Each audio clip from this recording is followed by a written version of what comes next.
Annyeonghaseyo. Perkenalkan nama lengkap saya Yuliana Tugapasarin, biasa dipanggil Yana. Saya siswa SMPN 2 Solor Barat. Pada kesempatan kali ini, saya akan menjelaskan materi tentang bioteknologi dalam bentuk video pembelajaran yang diberikan oleh guru Yeremias Bolikein.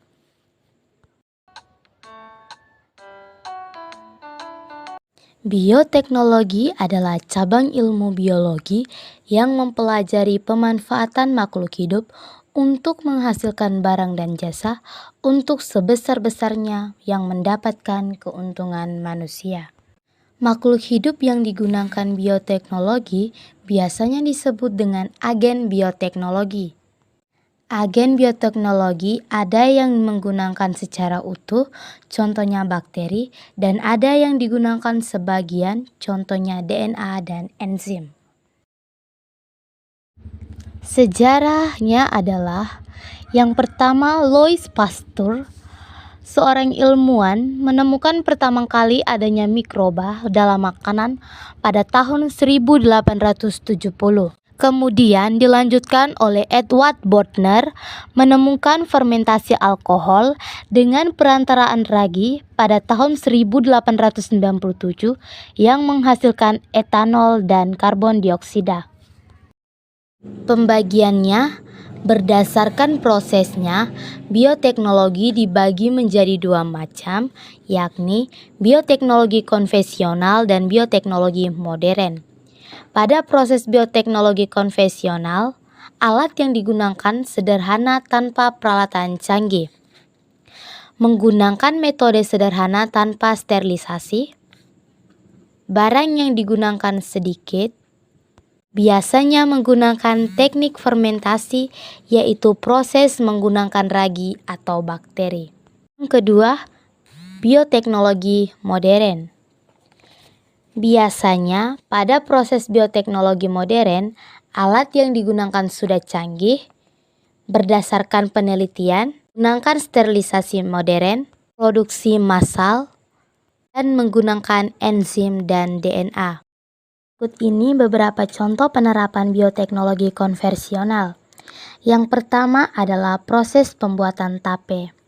Contohnya, tape dibuat dengan fermentasi ragi, dengan menggunakan Saccharomyces cerevisiae.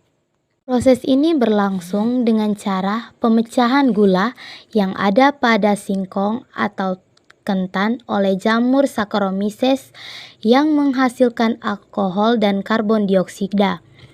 Proses yang sama terjadi pada proses membuat minuman beralkohol dan adonan roti. Kedua adalah proses pembuatan keju. Contohnya, keju dibuat dengan fermentasi terhadap susu dengan menggunakan jamur Penicillium roqueforti, Propionibacterium, dan Lactobacillus. Yang ketiga adalah proses pembuatan oncom. Contohnya, oncom dibuat dengan cara fermentasi dengan ampas kedelai dengan menggunakan jamur Neurospora crassa yang berwarna merah bata. Yang keempat adalah proses pembuatan yogurt. Yogurt juga merupakan minuman proses dari bioteknologi. Contohnya, yogurt dibuat dengan cara fermentasi terhadap susu dengan menggunakan bakteri Lactobacillus bulgillus. Itu masih banyak lagi makanan-makanan yang merupakan produk bioteknologi. Di antaranya, tempe dengan menggunakan bahan baku kedelai dengan mikroorganisme Rhizopus oryzae, kecap dengan menggunakan bahan baku kedelai hitam dengan mikroorganisme Aspergillus wendti, lalu keju dan yogurt yang sudah kita bahas tadi, kemudian mentega dengan bahan baku susu dan mikroorganisme Leuconostops chromosori. Nah teman-teman, masih banyak juga ya, teman-teman bisa baca sendiri. Selanjutnya, bioteknologi modern. 1. Bidang pertanian. Yang pertama, kultur jaringan. Kultur jaringan yaitu metode memperbanyak tumbuhan yang biasanya bibit unggul dengan memanfaatkan sifat totipotensi jaringan meristem. Kultur jaringan ini biasanya dilakukan di dalam medium pertumbuhan steril. Sifat dari totipotensi adalah kemampuan sel atau jaringan tubuh menjadi individu yang utuh.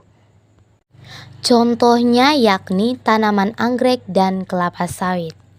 Berikut merupakan tema proses kultur jaringan. Diambil jaringannya di steril, lalu ditumbuhkan dalam medium steril, lalu setelah tumbuh halus dipindahkan ke pot tanam. Berikutnya adalah tanaman transgenik.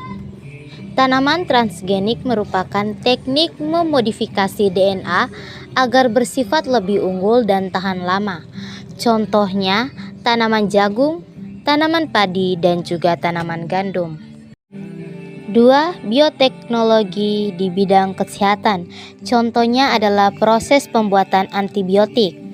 Antibiotik itu sendiri merupakan hasil oleh organisme tertentu, yaitu Penicillium chrysogenum, Penicillium notatum, dan Streptomyces. Cloning. Cloning itu sendiri merupakan upaya menggandakan makhluk hidup baru dengan cara menggabungkan inti sel somatik dan sel telur tak berinti. Contohnya domba Dolly. Yang berikut vaksin.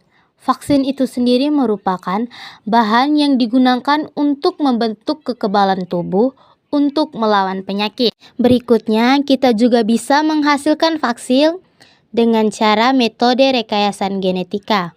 Proses pembuatan vaksin biasanya dilakukan dengan rekayasa DNA bakteri yang digabungkan dengan DNA virus yang ingin kita buat vaksin. Jadi, DNA virus yang ingin kita lawan digabungkan dengan DNA bakteri, lalu bakteri tersebut dibiarkan. Berikut adalah bayi tabung.